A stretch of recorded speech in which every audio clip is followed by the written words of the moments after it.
Hello student, Shri Krishna Chaudhary महाविद्यालय में आपका बहुत बहुत स्वागत है।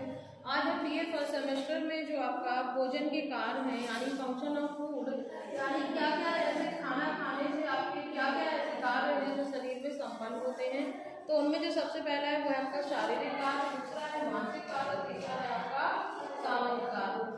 तो भोजन के जो हमारे कार्य होते हैं स्पेशली, क्योंकि जैसे एक मशीन को चलाने के लिए उसमें ऑयल्स की ज़रूरत होती है, पार्ट की ज़रूरत होती है, उसी तरीके से हमारी बॉडी से काम लेने के लिए भी जो है खाने की आवश्यकता होती है। तो इस तरीके से जब आप कुछ का बॉडी है तो आप उससे काम भी करते हैं, तो आपका पहले आ जाता है सबसे पहले शारीरिक कार्य। शारीरिक कार्य का मतलब होता है आपका कि जो है शारीरिक रूप से जो है अगर शरीर में आप खाना खा रहे हो तो उस खाने से क्या क्या होगा।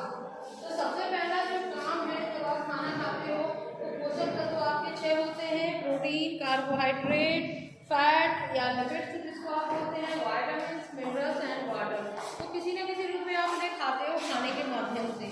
तो सभी का अपना अपना काम होता है, जैसे प्रोटीन है, खनिज लवण है और इसके साथ साथ जल है। तो ये क्या करते हैं, हमारे शरीर का निर्माण करते हैं। ऊर्जा की बात करें तो जो प्रोटीन, कार्बोहाइड्रेट और हमारा इसके साथ ही जो हमारा फैट है, ये हमारे शरीर को ऊर्जा देते हैं। यानी सबसे पहला सोर्स तो आपका कार्बोहाइड्रेट होता है, दूसरा आपका फैट होता है। लेकिन जब आप फैट भी नहीं लेते हैं और कार्बोहाइड्रेट दोनों ही नहीं ले रहे होते हैं, तब प्रोटीन जो है वो अपने शरीर को ऊर्जा देने लगता है। तो ये हमारा काम हो गया। तीसरा हमारा शरीर की सुरक्षा का।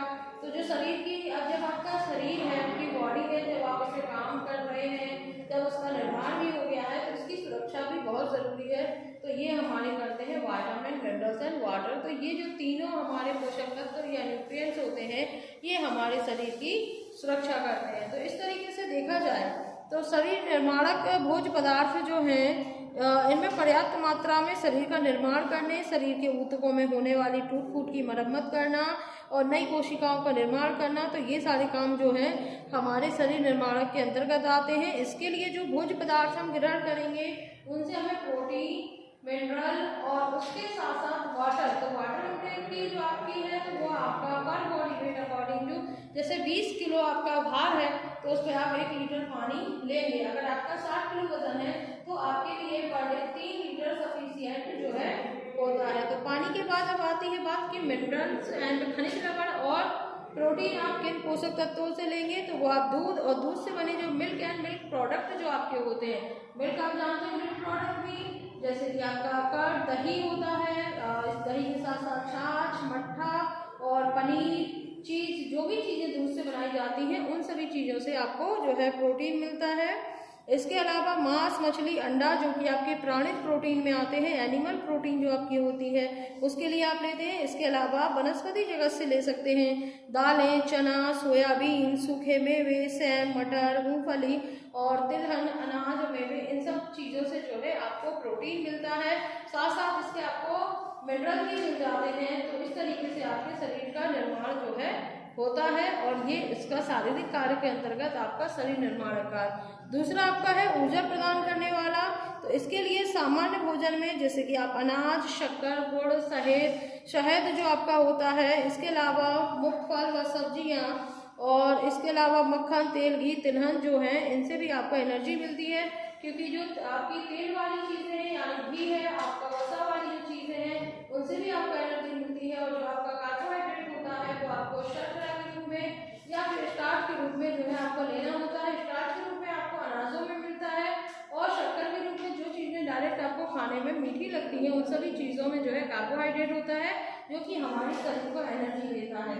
तो ये आपका हो गया। इसके बाद शरीर सुरक्षात्मक के लिए आपको विटामिन और मिनरल्स रिलेटेड जितनी भी चीज़ें हैं वो आपको लेनी होती हैं। जैसे कि आपके आ जाते हैं सुरक्षात्मक में आपके कि इस समूह में वो भोज्य पदार्थ होते हैं जो शरीर के रोगों से लड़ने की क्षमता को बढ़ाते हैं। इसके साथ साथ जो है इस समूह में जो भोज्य पदार्थ आपके आते हैं उनमें आ जाएंगे आपकी हरी पत्ते वाली सब्जियां, साग, ताजे फल, दूध, मांस, अंडा, यकृत आदि जो है इसके अंतर्गत जो है आपके आ जाते हैं। इसके अलावा बात करते हैं हम इसके मानसिक कार्यों की।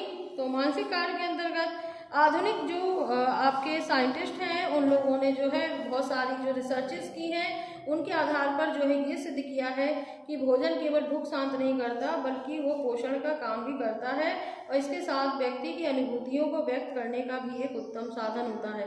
क्योंकि जब एक गृहिणी बहुत अच्छे तरीके से भोजन पकाती है और कलात्मक रूप से जब प्रस्तुत करती है तो उसमें खाने की जो है भावनाएं प्रदर्शित होती हैं और इंसान बहुत अच्छे तरीके से खाना खाता है, जिसकी वजह से उसका जो है पोषण का स्तर जो है काफ़ी बढ़ जाता है। तो ये भी आपका एक मनोवैज्ञानिक कार्यों के अंतर्गत आता है।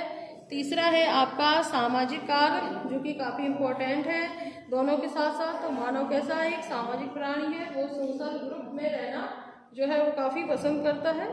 जिस तरीके से एक परिवार की रचना कुछ सदस्यों से होती है, उसी प्रकार समाज की रचना जो है काफ़ी परिवारों या कुटुंब के द्वारा होती है। तो व्यक्ति जो है आपस में भावनाओं का आदान प्रदान करने, सामाजिक प्रतिष्ठा को बनाए रखने हेतु जो है भोजन एक बहुत ही आपका जो है एक सशक्त माध्यम होता है। क्योंकि जब भी कोई काम होता है तो उसमें भोजन को जो है प्राथमिकता दी जाती है। जैसे शादी विवाह पार्टियों आदि में जो है भोजन की व्यवस्था की जाती है, जिससे कि जो है संबंध जो है काफ़ी मधुर एवं प्रगाढ़ होते हैं। इस तरीके से ये आपके भोजन के कार्य हो गए, शारीरिक कार्य, मानसिक कार्य और सामाजिक कार्य। धन्यवाद।